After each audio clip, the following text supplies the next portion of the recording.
All right. Welcome to the January 2023 Raleigh Astronomy Club meeting. Today, if you have any questions during our presentation, we prefer questions at the end. Let's see. If you have questions on Zoom, please put them into the chat. We have folks moderating that, and we will present them for you in the room. At the end, when you have a question, if you could please wait for the microphone so that everybody in the room and on remote on the call can hear you. That would be wonderful. We have a few things to just cover real quick before we get to our main presentation. First, a quick summary of our upcoming events. So tomorrow night at White Deer Park, we have a sky watching event. And on Thursday next week, we have our imaging meeting, special interest group. Everybody's welcome. We have a science cafe here at the museum on that same night, Thursday the 19th. Our observing session is on Friday, the 20th. We're setting up for astronomy days on the 27th. There'll be a lot more discussion about astronomy days if you're interested in attending or volunteering. We'll talk about that in the beginning of the business meeting. Because following that, we have the actual astronomy days on Saturday and Sunday, 28th and 29th. We have First Friday Under the Stars with the Triangle Land Conservancy at 3 Bear Acres, Bears, plural. I can't remember that. And then our next indoor meeting is on February 10th, back here in this room in the museum. A couple of events after that that are kind of a little bit different that I just want to make sure we call out. The indoor meeting in March will not be here at the Museum of Natural Science. It will be at the Moorhead Planetarium and Science Center. Registration is available on the the Raleigh Astronomy Club calendar. And then another big event in April, 21st and 22nd, is the NC Statewide Star Party. After the meeting, if you would like to join us for social, just talking or drinks or dinner, several folks will be attending or going to Sammy's Tap and Grill. We'll put this up again at the end for anybody who needs the address later on.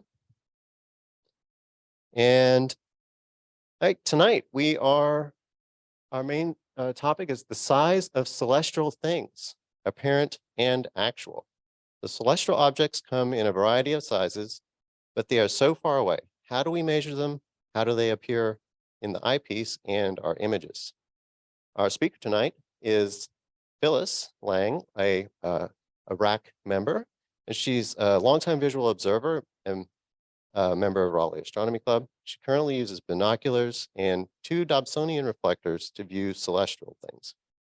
She learns about the size of celestial things as an observer and as the author of Deep Sky Planner and astronomy observation software.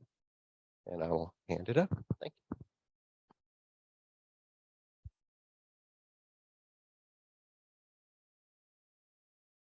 you. Okay. We've had a few adventures with the Zoom sharing. Does anybody know the hotkeys to start the presentation on? Screen down at the bottom here.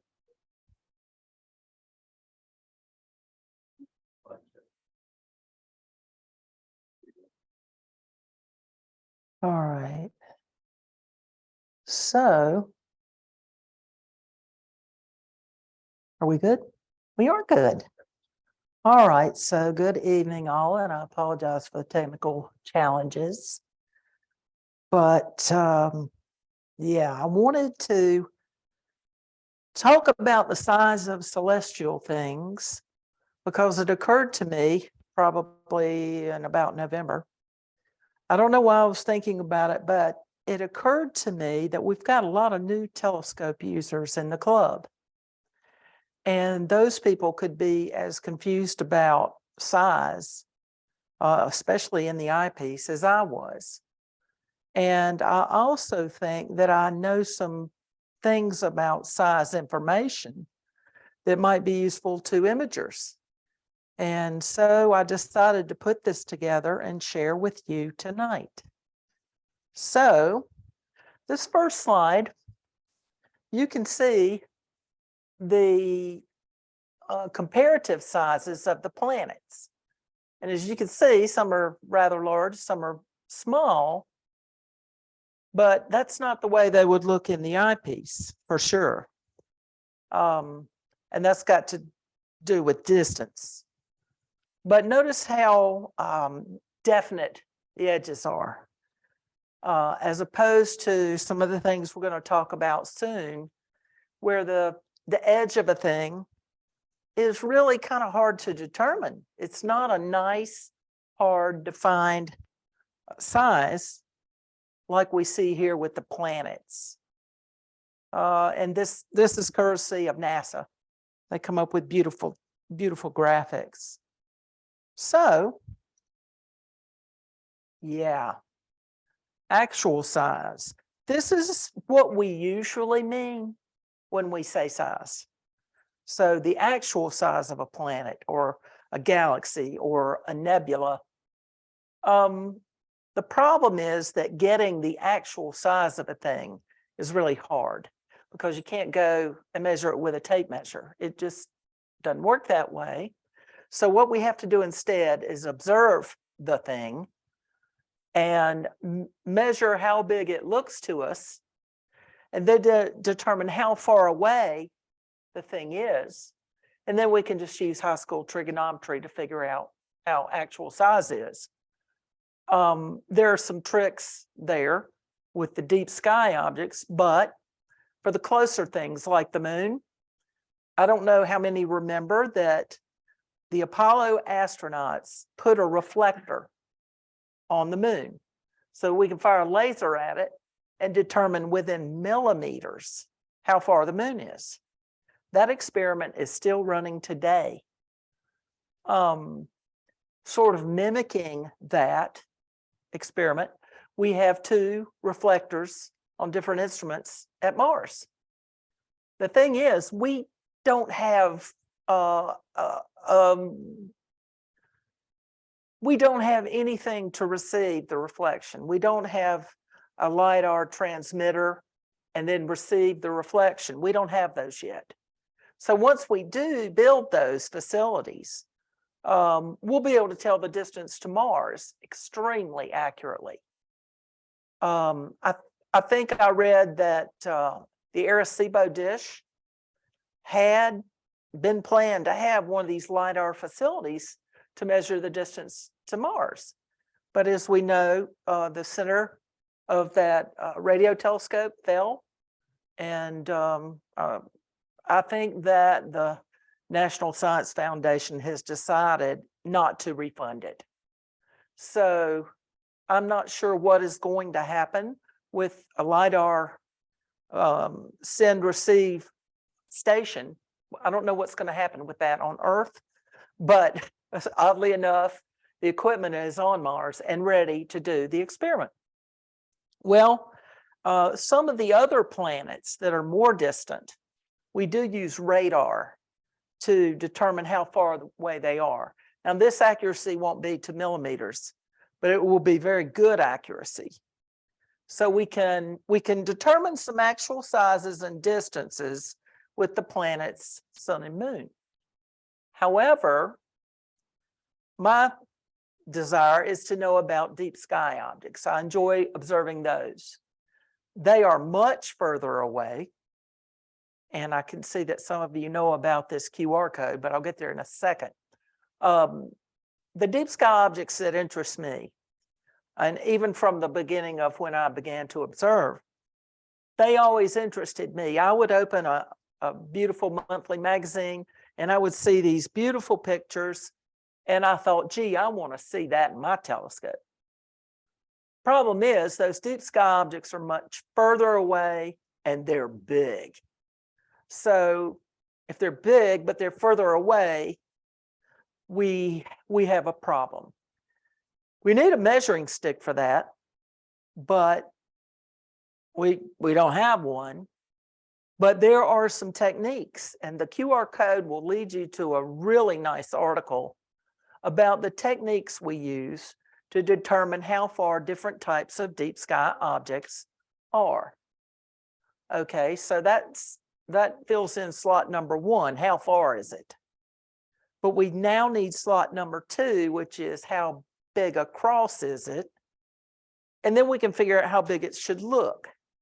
Well, we can't really measure it in width. So we have to do sort of the reverse process where we decide how big it looks to us, and then we can guess at how large it actually is. So it's the reversed technique of what we do with planets. So does anybody else want to grab this QR code before I flip? Okay, that's a really nice article. It's at Sky and Telescope magazine's website. It's a free article that you can just go read. This diagram has been known to me for a long time, but I don't think I knew about it when I first started observing. So I want to try to explain fairly well what it is. Apparent size is the size of a thing as it appears to us. In other words, if I look at a galaxy tonight, that galaxy is big, but it's very far away. So there's our problem of measuring distance and measuring the exact size. We do it the reverse. We figure out how large it looks to us. Well, when I first got my telescope, I kept seeing these listings of objects that I wanted to see, and it would say a size and a position and a magnitude. Well, I had to learn what all that meant. If you look at this diagram, it helps you to understand how big a thing in the celestial sphere looks to us. Now, our challenge here is celestial sphere. Space is a 3D thing, but, well, some would argue more dimensions than that, but we'll stop at 3D. We don't perceive 3D looking at space, but we do perceive 2D. So we call it a celestial sphere for a long time, since the ancients, I suppose. But the thing about the celestial sphere is we feel like we see the inside surface of a sphere that goes 360 degrees around us in all directions. So we're looking at the inside of a sphere. So how large on that sphere, that 360 degrees, how large are things? Well, if you go out and you look at the moon tonight in the snowstorm,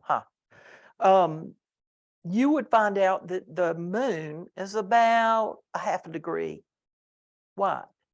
Well, I would never believe that that would be the width of my little finger. But if you actually do this experiment, you'll find it.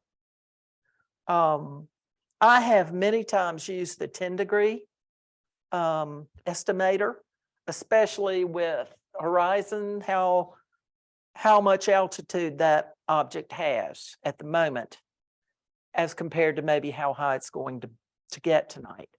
But these little hand estimators are super helpful.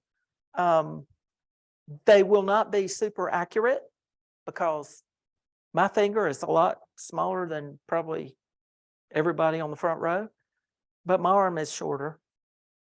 So we're guessing that a short arm and a short finger or a small finger will still estimate a degree. So hopefully you will look for these apparent size estimator tricks if you forget them and you want to redo it. I grabbed this diagram from UNC Chapel Hill. It was in one of their space North Carolina Science Festival slides. So they've helped me out here. This begins to get us to information that imagers are going to like too. Not only the visual observers, but the imagers. Back when I first started observing, I would see in a magazine a list of really cool celestial objects, and it would say a size, and I didn't have a clue what it meant.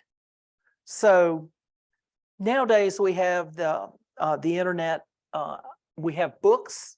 I used books way back, but now we have the internet. You folks have got all this information at your fingertips. Let's see how to use it. When we find these image size metrics someplace, do you ever wonder where that size information came from? Well, they've been estimating sizes with fingers probably forever. But the more recent stuff I have seen in books and in magazines, and now especially with the internet, you can find professional astronomers have done studies. They've published a peer-reviewed paper somewhere online, and it will come up with how they arrived at a size metric. And you can see the equipment that they used. You can find out when, for example, the Sharpless nebulae, for those of you who know that catalog's pretty old. As opposed to galaxy catalogs that are online and they are updated daily. So the age of the information is a thing that you just might need to consider. Another thing that really influences the accuracy of the information, in my opinion, is the equipment and the methods that were used. You'll see a size metric for some nebula, and you'll find it in another listing. And my gosh, it'll be several arc minutes different. The reason is the accuracy of the telescope, the type of camera, and especially the type of filter that is used.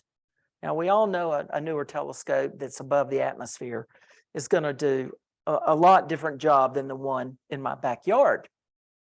But the filters that they use on these professional observatory cameras makes a big difference. Generally speaking, you'll find a V visual filter. Now that means the most to me as a visual observer. But you'll also see red filters, and you'll see blue filters, and you'll see a bunch of others. But those are the three that I would explain to you. I guess when you imagers shoot a CCD camera or a CMOS camera, you can switch the filters you use per exposure. And I bet that you vary those exposures based on how bright the object is from some listing somewhere in red or in blue or even in infrared. So you should pay attention to the type of filter used to give you the information if you can find it. In my software, I label magnitude values with the filter used to get the magnitude value. So if it's a visual magnitude, I will say that. If it's a red magnitude from an H2 region, I will say that so that you will know, why isn't this bright enough? Well, it's a red filter object, for example. Now, something for my imaging friends is the last bullet point. Boy, those batteries are shot. PGC or LIDA galaxies. This is a galaxy catalog that is updated in France like daily. And they take measurements from peer-reviewed sources to update the catalog. So it's super accurate. The problem is when they write down the size of an object, a galaxy, they derive that by looking at an image, and they measure out to where the background sky reaches 25 magnitudes per square arc second. I'm never going to see 20, 25 magnitudes. I don't think any of our images are ever going to reach that. So I would think the sizes that these guys quote are bigger than I'm ever going to see. So once you know that, and you're looking at a LIDA galaxy listing, and you see, oh, gee, this thing is 10 arc minutes big. Well, it was 10 arc minutes big through a blue filter that goes out to 25th magnitude. That's dim. So again, figure out where the size information came from, how it was derived. And all of these peer-reviewed sources online will tell you that stuff. Some of the older catalogs may not. If you look at the NGC catalog, for example, it doesn't tell you the filter used in the magnitude estimate or the photometric measurement. But I've done some research and it's visual. That stuff is visual. So that's really helpful for those of us who are looking at our monthly magazine and we see this cool galaxy we want to see, and it's 5 arc minutes across. Well, measured in the NGC catalog, that's probably a good estimate for what you will see, as opposed to 5 arc minutes in the LIDA catalog, which, well, that'll probably be too big. How is it that we calculate this? Well, the size of things, the imagers will know that that depends on the focal length of their lens or their telescope. They want to use a longer focal length to get to smaller items and a shorter focal length to get to the bigger, pardon me. So for those of us who use telescopes, it's a function of both the focal length of the telescope and the focal length of the eyepiece. You can calculate this, and I'm going to strongly recommend that you do this. Calculate the true field of the eyepiece, and that'll be all over the advertising literature. Like a Nagler eyepiece has 82 degrees apparent field. Some of the Explore Scientific super wide ones have 100 degrees field. You'll know what the true field of the eyepiece is. In order to calculate the apparent field of view, you need to divide by total magnification. Have I got this backwards? No. Yes. The eyepiece true field divided by the total magnification. Now, a long time ago, I decided that I couldn't remember all these numbers. So I got a spreadsheet, set it up to calculate for each eyepiece at each of my telescopes. And I printed it out and I keep it taped to the inside of my eyepiece box. So anytime that I'm observing and I grab the usual combination of things, I kind of remember what the apparent field of view is for that eyepiece. I've given an example where I calculated out the 25 millimeter Plusel on a C8. So the true field of that eyepiece is 50 degrees. And on a C8, the focal length is 2000.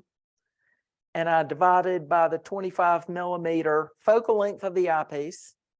And that came up with 0.62 degrees or 37 arc minutes. So I know when I pop that in that telescope, the apparent field of view is 37 arc minutes. Well, now some of these kooky numbers are beginning to make sense to me, because if I have an eyepiece in my telescope that's going to give me a 37 arc minute field, then I know that galaxy that I wanted to see that was 5 arc minutes in size, it's going to fit. It's going to fit in that eyepiece field of view. And let's see, 5 is a seventh of that. So I know it's going to fit easily. So I've figured out which eyepiece to use for that galaxy. I know it'll fit. So as I choose different eyepieces from the box, I look at my little card, it's actually a card, and I figure out what's too much, what's enough, and what's way too little on a galaxy. So the imagers have it a little different in that they've got a telescope. They can't pop a new eyepiece in there to get a different field of view. But what they can do is they have focal reducers, little lenses that they can screw in to make the focal length of the telescope shorter, which will give them a wider field of view. Or they can put a Barlow or something in to make it longer, so that itty bitty galaxy will show up on their picture. So you're playing this game with your equipment. For an example, let's suppose you opened your monthly astronomy magazine and you saw some globular clusters in there. Well, those are tens of thousands of light years away, 10 kilo light years. They're pretty far. They're towards the center of the galaxy usually. They're usually measured in arc minutes in a listing. You're probably going to have to raise the magnification as far as you can to begin to resolve the stars in a globular cluster. I played a game one night when I was observing up in the mountains years ago, where I had finished observing all the planetary nebulae I wanted to observe that night. And I decided, gee, what am I going to do with this beautiful sky in this time? So I decided to look at globular clusters. And so I started looking around. It was the summertime, so Ophiuchus and Sagittarius were up. Well, there are a lot of globulars in that area of the sky. And so while playing this game, I learned about the difference in sizes and the difference in appearances. And this is how you learn how these things are discussed when you send in an astronomical league observing program report. They want you to estimate the condensation value, how packed together the stars are when you view this thing.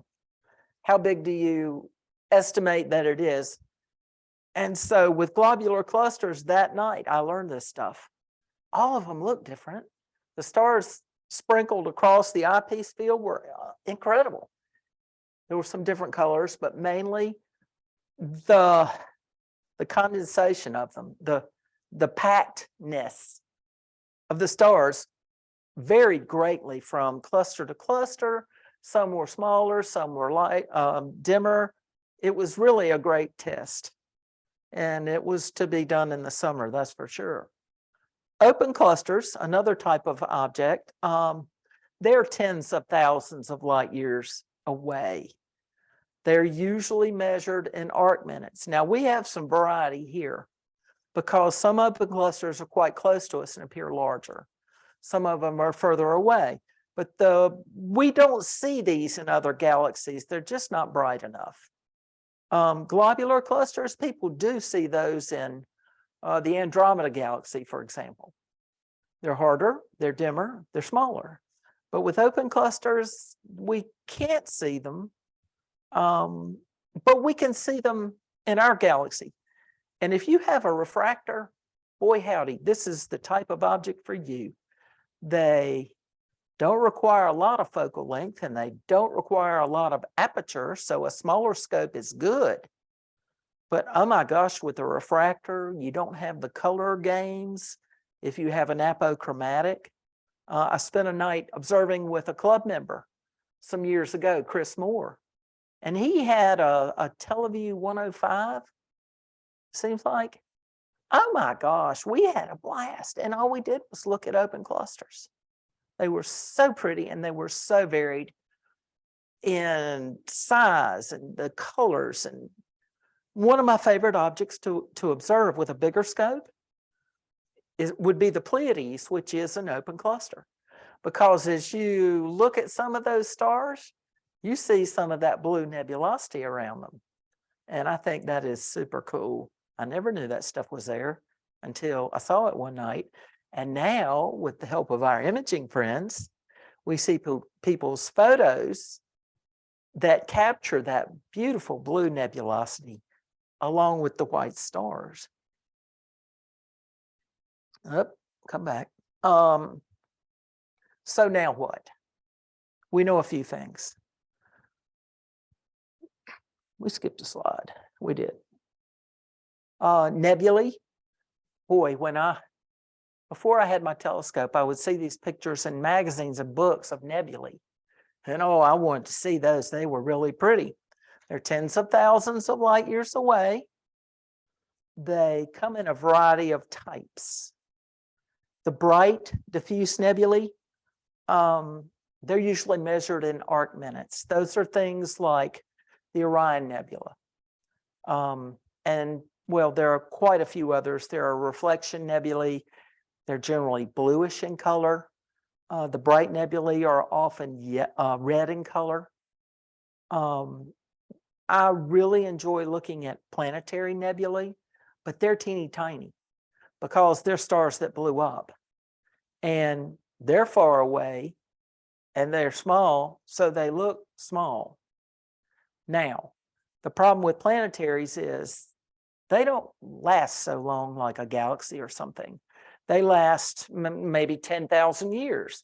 A star blows up, we have a shell of gas, and it eventually dissipates into the star mass, interstellar medium, thank you. But the thing about planetaries is different colors, different shapes. Some of them are really weird looking. I think that the Dumbbell Nebula that we see in Cygnus in the summer, I cannot tell you how different that looks in different telescopes. Sometimes you just see a light gray bow tie. Sometimes you can see some color in it, and you can see the oval part too. So the shape of the thing changes with size of telescope, aperture mainly. But the colors you'll see. The imagers, if you photograph in color, you'll get reds and you'll get greens. It's crazy. So planetaries are one of my favorites. Since they're small, I tend to have some short focal length eyepieces for them so that I can pop in a high power eyepiece and look at how the object structure changes. Dark nebulae, I'm gonna say that some of us visual people do look at those, but I kind of feel like the imagers do more with those than the visual people. A lot of times the dark nebulae are larger, maybe measured in degrees. Sometimes they're measured in arc minutes, but it's kind of hard to see what you can't see, you know what I mean? Usually a dark nebula is some dark area around a bright nebula. So you look at the bright nebula and you can see it. The Lagoon Nebula in the summer comes to mind. I can see the brightness. We were out at Grand Canyon maybe many years ago. We were in this meadow and we could hear all the deer eating, and it was great. And I could see rising from the horizon behind the trees, the Lagoon Nebula, the brightness of it. I couldn't believe what I was seeing. So as it got up some more, we used a small telescope that we had with us, maybe a 4-inch, and you could see the darkness in the center of the brightness. In other words, the bright nebula has some holes in it, and it's got also open cluster stars.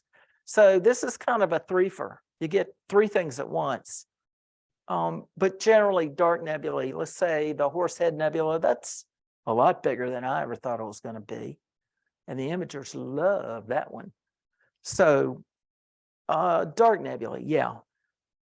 Galaxies, oh boy, we have all kinds of situations with galaxies.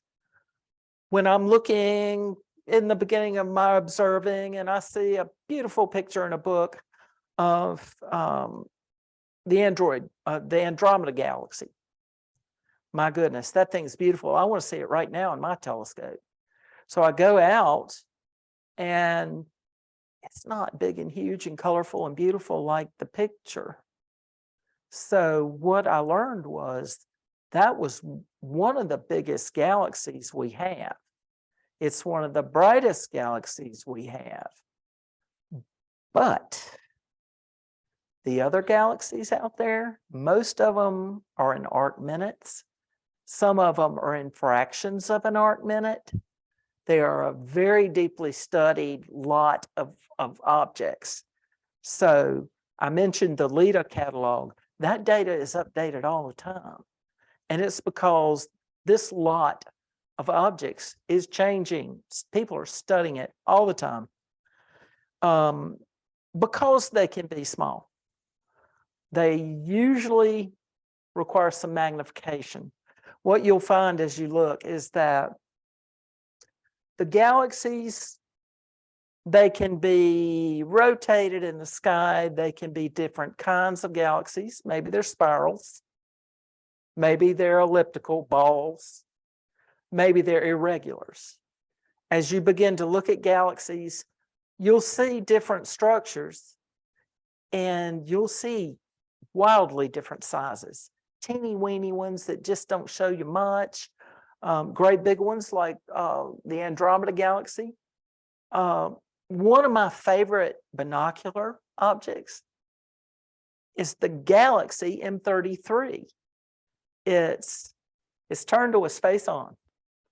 And so you can easily look right through it and never really, you can be pointed with your telescope right at it and not see anything because it's so big and it's space-on. If you go out to a dark site, I'm not certain that the Big Woods dark site is dark enough, but I would try there. I have certainly done this in the past there. Look with binoculars at the spot where M33 is, and you will see something that looks a bit like a nebula. It's a blue-gray smudge spot, but it's kind of big for a smudge spot. And if you look at that with a big telescope and the right filters, man, you can see that backward S and you can see the H2 regions, and it's really cool. But you'll notice it's very mottled. So that makes figuring out exactly how big it is even more challenging. So if you look at a listing and you see, why did you do that? And you see M33 and it's, I don't even remember how big it is. You might look through your telescope or your binoculars and you might say, well, I'm not seeing anything that big. It's because of how that size was determined. So I urge you to go try these things with your own telescope and eyepiece or telescope and camera, as the case may be. Yeah, now what? Now what do we do? Well, I learned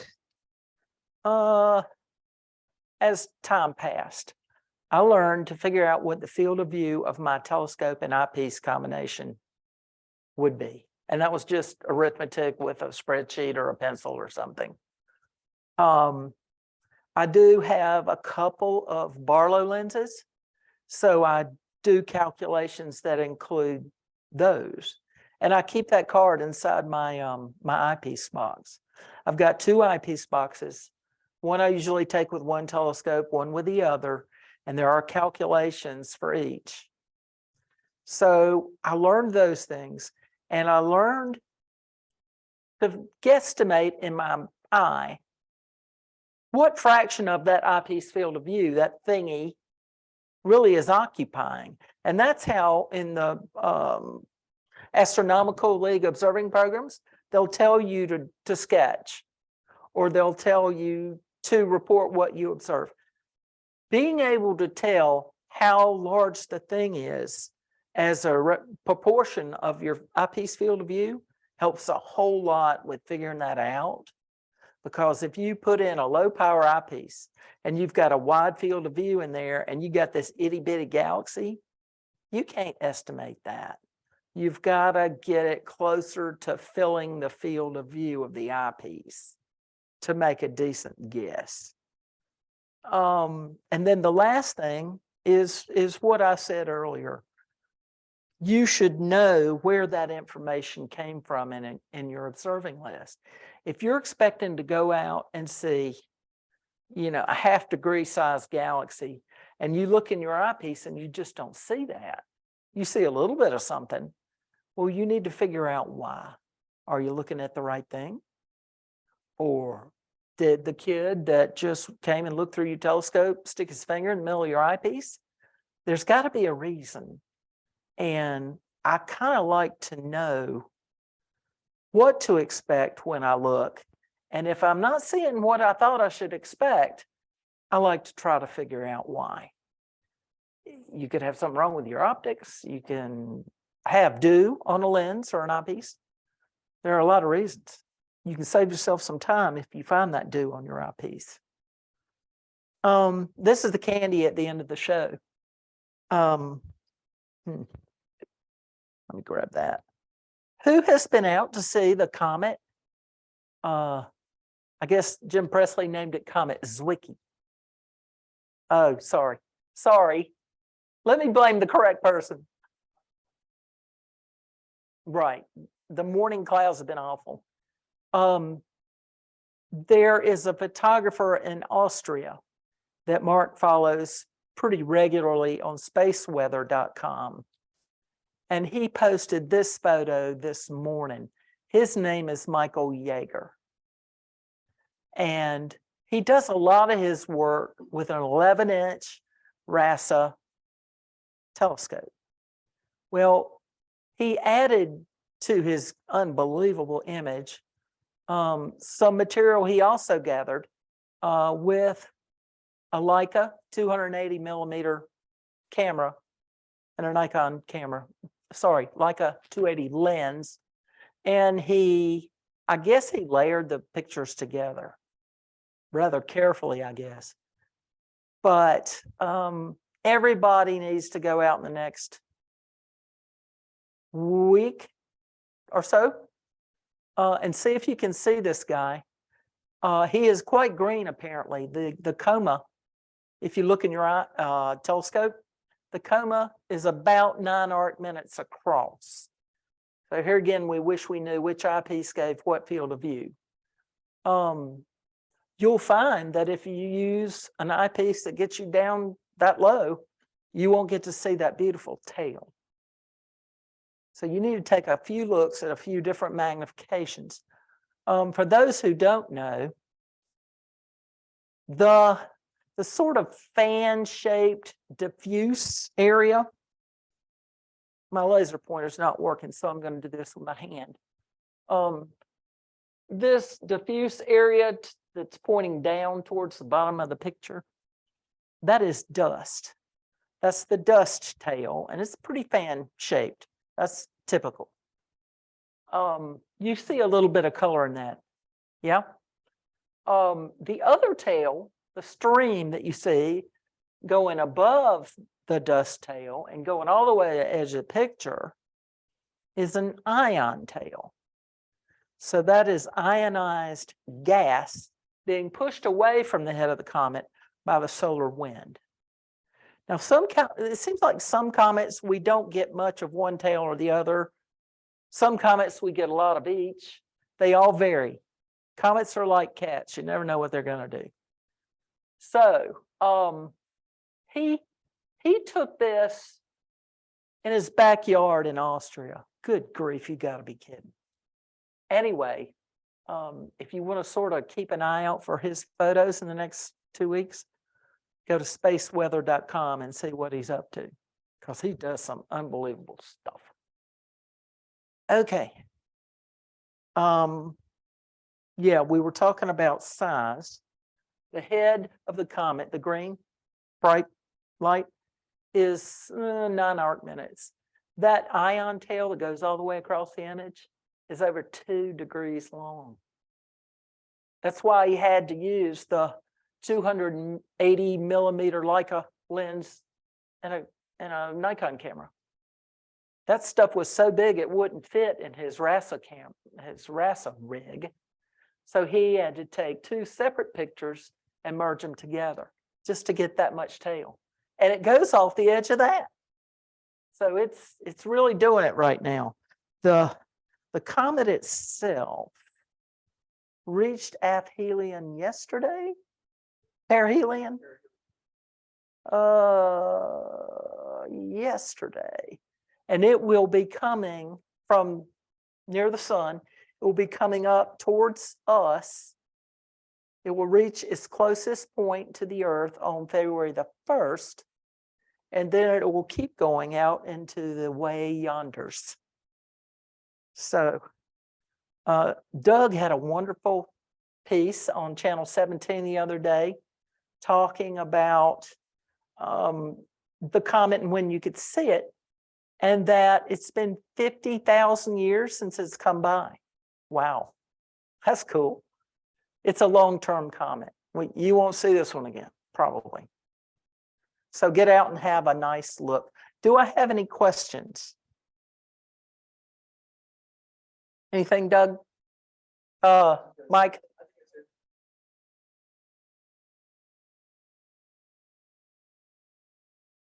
It's kind of interesting in terms of the comet because when it passed perihelion, it was about 1.1 astronomical units away from the sun, which is further away than the Earth is. It was only so it's basically about 105 million miles away.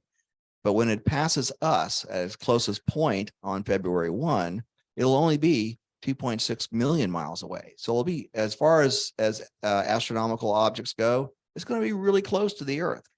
So it'd be a really neat thing to see.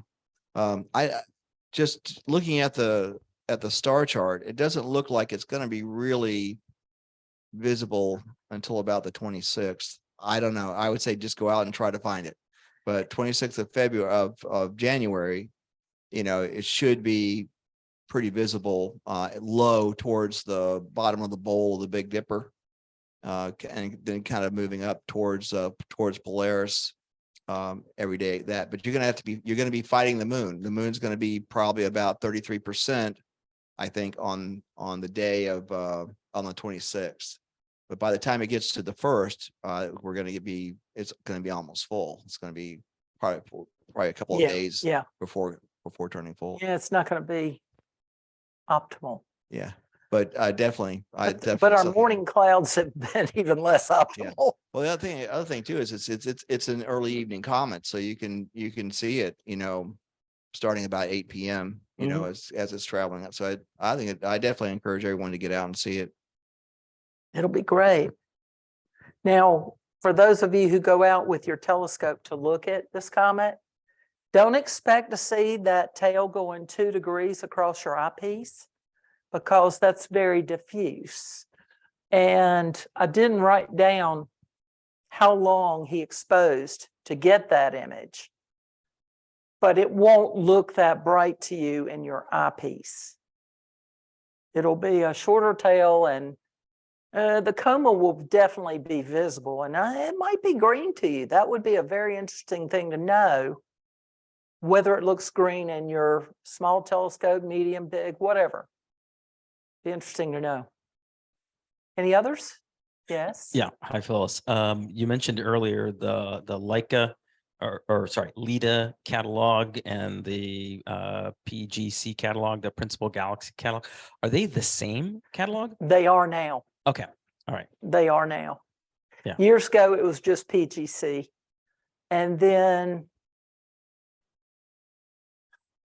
is it the University of Lyon took it over and has put this big database online? Yeah. But you'll see PGC number blah blah, and you'll see LIDA number blah blah. They're the same. Yeah, I had until sometime maybe a year or two ago, I hadn't never even heard of the PGC until started looking up really dim galaxies that I was getting through EAA. So there are a lot of catalogs yes. of galaxies. Yes, there are. Thank you. Any questions online or any more in the room? I've got a couple I could ask. All right. So Phyllis, you mentioned blue and red filters for catalogs, but you didn't mention green. I'm just curious if there's a reason for that or if the visual was green. That gets further over toward visual, doesn't it? Yeah, okay. Are you familiar with Johnson filters and Cousin filters? No. These are professional filters with fairly well-known wavelength bandpass. You know, if you're going to do a study with a Johnson V, then we know what we're going to get. But there are many of these filters. I'm not aware of any that are in green. Red, blue, infrared. You know, there are UV. Yeah, there are UV filters. So you're right. I don't know of a green one. I was just curious, given that what I hear, you know, the eye responds really well to green. That's why the Bayer metric says 2 green pixels. Okay. One other question. Magnitude was mentioned a bit in your presentation, but curious if choice of IPs or apparent field of view has, like, the magnitude of the object has any impact on that. Oh boy, this is a deep one. Jim, speak up and help anytime you wish. I feel like when I'm observing, different objects respond differently to my gear. So if I want to look at a dim thing, let's say I'm looking at some diffuse nebula, I will try my UHC filter to try to bring the contrast up. If I think there's oxygen 3 in the object, or if it's a planetary nebula, I will try an oxygen 3 filter to try to increase the contrast. I know that oxygen 3 filter is a lot of filtration. It's a very narrow bandpass. And so I don't use it very often on my 8-inch telescope because there's just not enough light coming through the system to turn off most of it with an O3 filter. So I'll use a UHC with that telescope all the time. With my larger telescope, I will use the UHC and the oxygen 3. The oxygen 3 doesn't tend to be too much. And I have a 14.5 inch. It doesn't seem to be too much with that. Now, one thing I do, and I've read other people trying this, I've used magnification as a filter. So I will use a higher power to cut out some of the skylight, and that increases the contrast, I think. Do you think that's right, Jim? Yeah. So I will use several things in my observing kit, filters and magnification. Now, some people who shall remain nameless don't really like filters and doesn't agree with this magnification as a filter thing. But that's okay. There's a little for each of us. Did I answer your question? Yes, thank you. Okay. Any more questions in the room or chat? No? Okay, one moment. I'll bring the. What size of telescope do you have? What size of telescope do you use? Right now, I have an 8-inch Dobsonian and a 14.5 inch Dobsonian.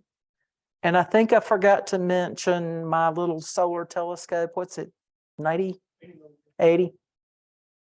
I lifted it off of him. He knows what it is. So it's 80 millimeters, a little more than 3 inches. But I look at the sun with a hydrogen alpha filter using it. And it turns out to be just right for me. But I use binoculars. Do you have equipment? What do you have? I have a CA. Mm-hmm. And I got recently a RCA. And I have also a mid apochromatic that is, I think, is 70 millimeters diameter. Point that sucker at some open clusters. Yeah. Yeah. I haven't used it yet. I started off with the C8. I learned that the eyepieces that came with it were okay, but not for my interests. I ended up with some higher power eyepieces, but not as high as a 7mm, which came with it, for looking at planets. And I think I got a 26mm Plössl.